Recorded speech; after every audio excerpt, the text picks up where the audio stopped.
मैं डॉक्टर पंकज त्यागी, city hospital Bijnor से। जैसा कि हम आजकल डायबिटीज़ पे चर्चा कर रहे हैं, हमारा तीसरा एपिसोड है। आज मैं आपको बताना चाहूँगा डायबिटीज़ के कितने प्रकार होते हैं। हमारे पास जो पेशेंट्स आते हैं आजकल वो पूछते हैं, डॉक्टर साहब मुझे किस तरह की डायबिटीज़ है?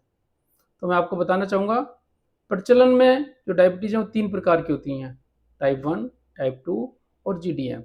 और चौथे टाइप की जो डायबिटीज़ होती है वो सम स्पेसिफिक डायबिटीज़ होती हैं, जिनको हम बहुत रेयर देखते हैं। तो उनके बारे में आज चर्चा नहीं करेंगे क्योंकि वो एक अलग टॉपिक है।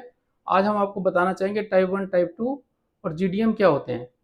टाइप 1 डायबिटीज़ में क्या होता है? एक्चुअली टाइप 1 डायबिटीज़ में जो हमारी पैनक्रियाज की बीटा सेल हैं, वो कंप्लीटली डिस्ट्रॉय हो जाती हैं और इसमें हमें इंसुलिन पर डिपेंडेंट रहना पड़ता है। यह डायबिटीज़ ज़्यादातर यंग पेशेंट्स में होती है और बच्चों में होती है। और इस डायबिटीज़ में आपके बचपन से लेकर और आप बुढ़ापे तक कभी भी डायबिटीज़ हो सकती है, क्योंकि इस डायबिटीज़ में क्या होता है, जो पैनक्रियाज की बीटा सेल्स हैं वो डिस्ट्रॉय हो जाती हैं because of some autoimmune disease. तो इसमें लगातार इंसुलिन की ज़रूरत पड़ती है। तो हम इसको आसानी से डिफ्रेंशिएट कर सकते हैं, लाइक कि अगर हमारे पास कोई यंग पेशेंट आ रहा है और वो लीन एंड थीन है, बिल्कुल दुबला पतला है, उसको भूख ज़्यादा लग रही है, पेशाब ज़्यादा हो रहा है और बार-बार उसको जो है बीमार पड़ रहा है, तो हम उसको डायग्नोस कर लेते हैं कि भाई ये टाइप 1 डायबिटीज़ है।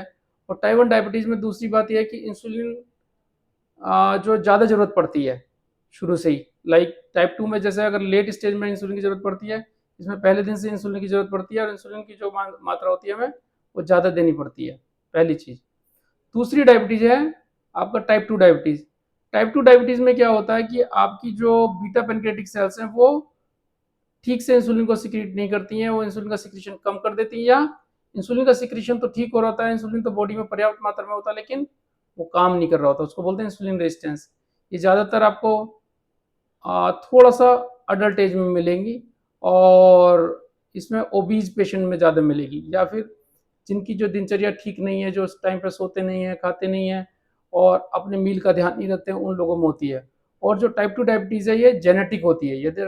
यद्यपि ये देखा गया है कि अगर मम्मी पापा में डायबिटीज़ है तो बच्चों में डायबिटीज़ के चांसेस ज़्यादा होते हैं टाइप 2 में।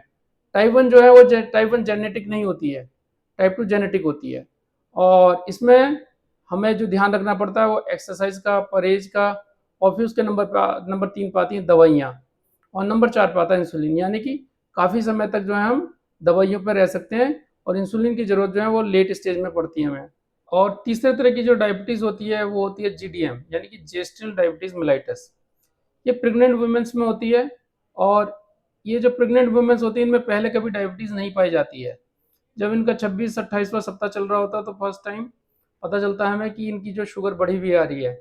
इसका जो कारण है वो इंसुलिन रेजिस्टेंस होता है, यानी कि जो प्रेगनेंसी में हार्मोन निकलते हैं उन हार्मोन्स की वजह से जो ये औरतें होती हैं इनमें इंसुलिन रेजिस्टेंस बढ़ जाता है, यानी कि इंसुलिन तो इनकी बॉडी में बन रहा होता है बट वो इंसुलिन काम नहीं कर रहा होता।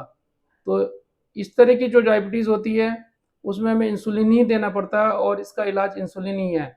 जब हमें पहली बार पता चलता है उस दिन से लेकर हम जो है इंसुलिन ही पेशेंट्स को देते हैं और इंसुलिन ही इनका इलाज है। लेकिन ये जो डायबिटीज़ है जैसी प्रेगनेंसी खत्म होती है, यानी कि जैसी डिलीवरी होती है, वैसे जो है जीडीएम ठीक हो जाती है। लेकिन इन औरतों में और इनके जो बच्चे पैदा होते हैं उनमें अपनी लेटर स्टेज में, यानी कि लाइफ में कभी भी टाइप 2 डायबिटीज़ होने का खतरा रहता है। तो दोस्तों, ये था डायबिटीज़ के बारे में, कितने तरह की डायबिटीज़ होती है और उनके क्या लक्षण होते हैं और हम उनको किस तरह से अलग-अलग डिफरेंशिएट कर सकते हैं। और मैं आप लोगों से चाहूँगा कि हमारा ये चैनल देखते रहें, हमारे इस चैनल को लाइक करें, सब्सक्राइब करें, जिससे कि हमारा उत्साहवर्धन होता रहे और हम आगे आपके लिए नए-नए टॉपिक्स जो हैं लेके आते रहें। धन्यवाद।